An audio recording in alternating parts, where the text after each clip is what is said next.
him to receive the dole out via remittance centers instead of physically lining up. Mas convenient kasi dati, pumili kami ng mga halos kalahating araw pinila ron. So bilad pa sa araw, exposed pa sa lahat ng tao. Jezreel Palalios is also confident that her family will still be included in the second tranche. Her husband is a construction worker but has no job at the moment.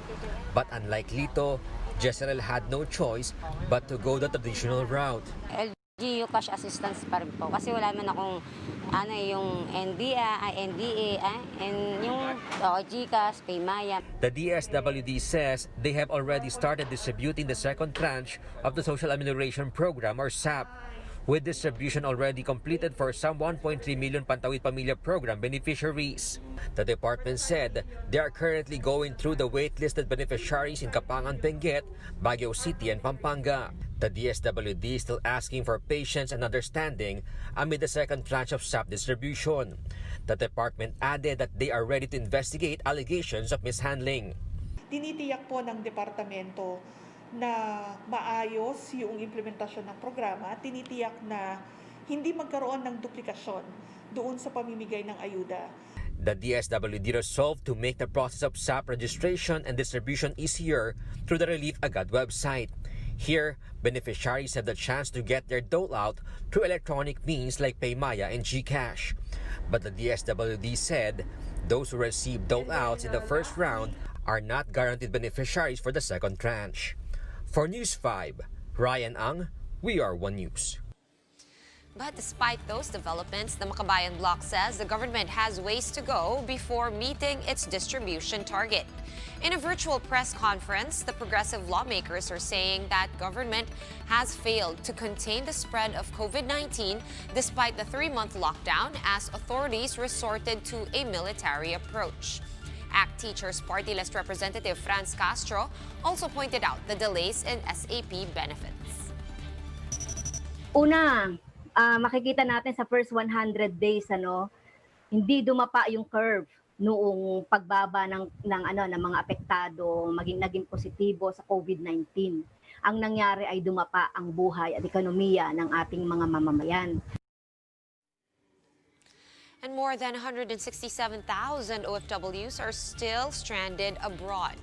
The Labor Department says they are eyeing to repatriate these OFWs within the next 3 months. Most of the stranded Filipino workers are in the Middle East, with more than 158,000 OFWs over there.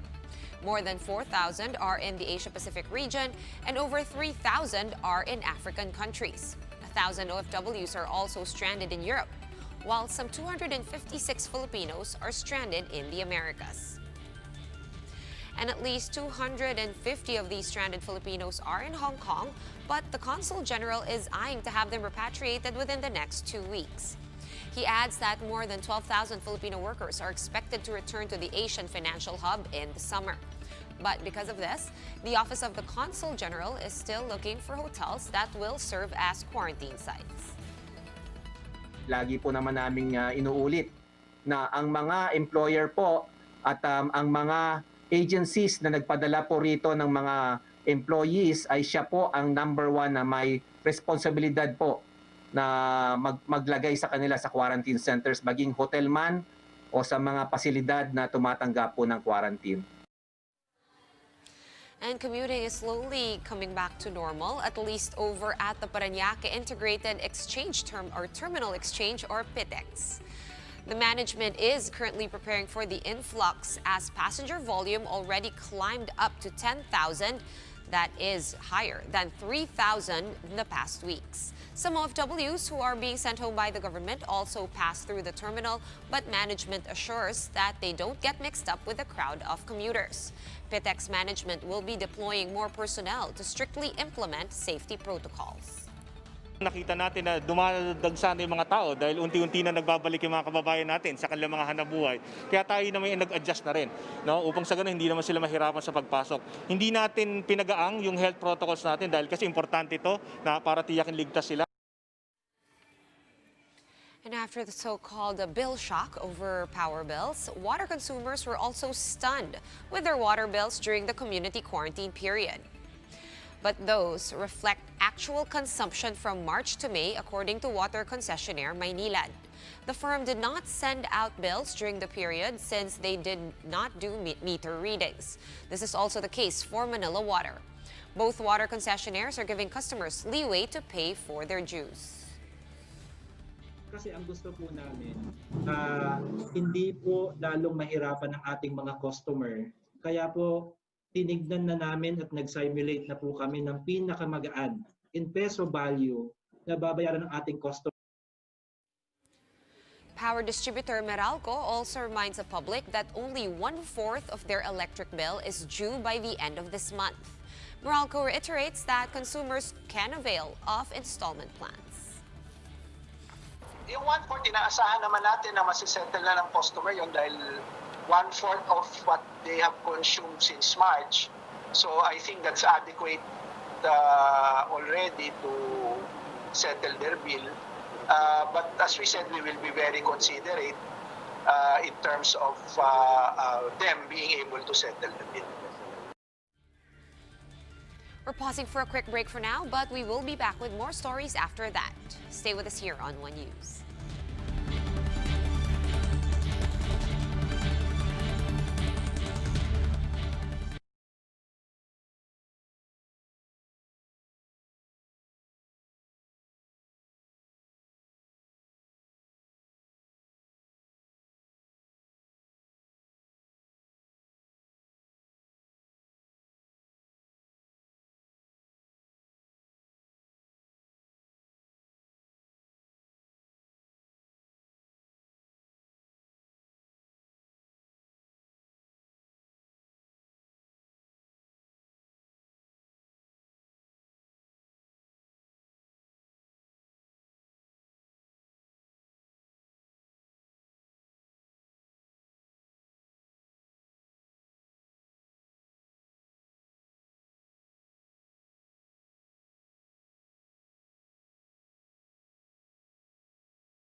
You're still watching One News now.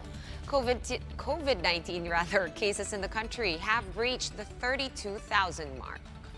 This is after the health department recorded 470 new COVID-19 cases, of which over 350 are fresh, while around 110 are late.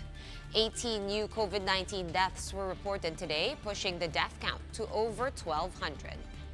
Meanwhile, the DOH records more than 8,600 recoveries in the country, with over 200 new recoveries recorded in the past 24 hours.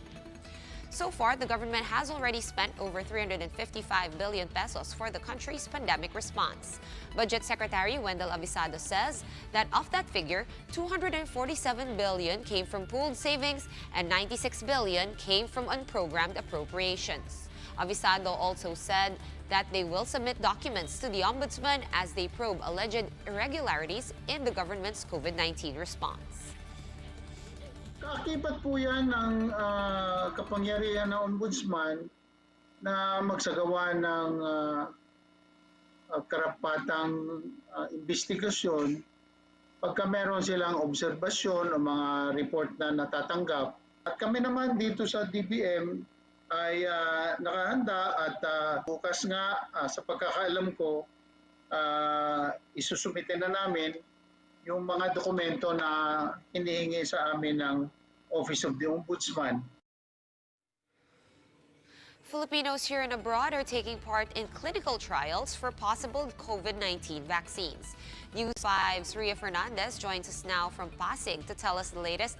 Ria, how is the Philippines participating in this race to find the COVID cure exactly?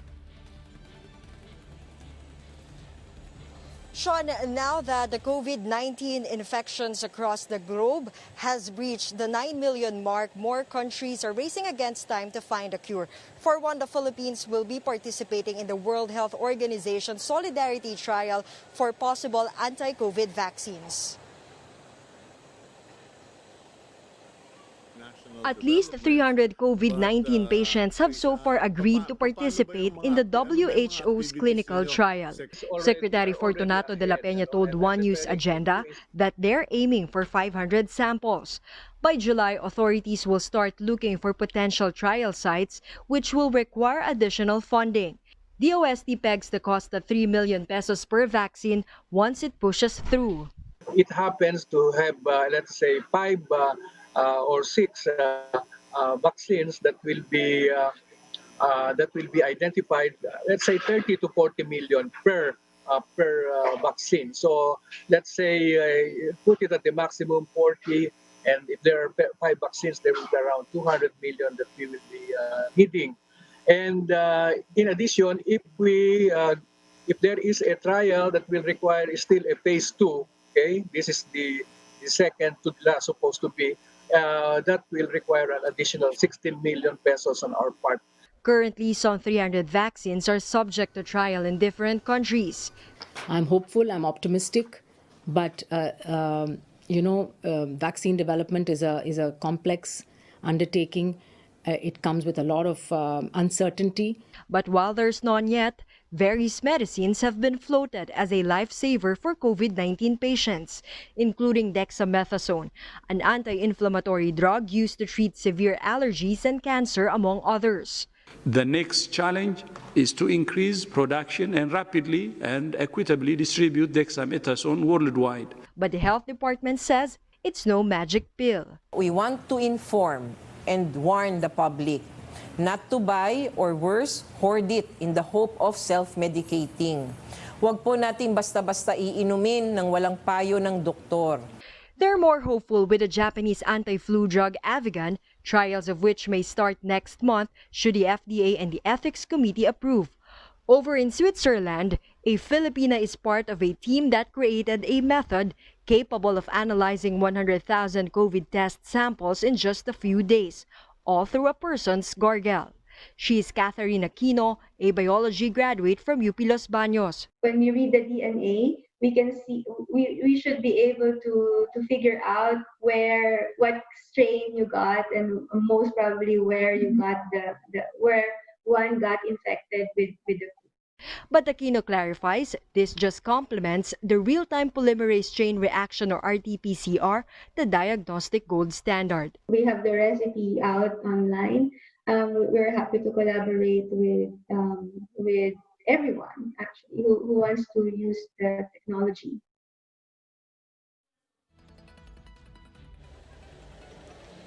Sean, health authorities reiterate that there is still no cure for COVID-19. So at this point, the best advice that they could still give is to stay at home and practice social distancing, frequent hand washing, and wearing of face masks, among others. Sean? Thanks for all those updates. Ria Fernandez joining us live from Pasig.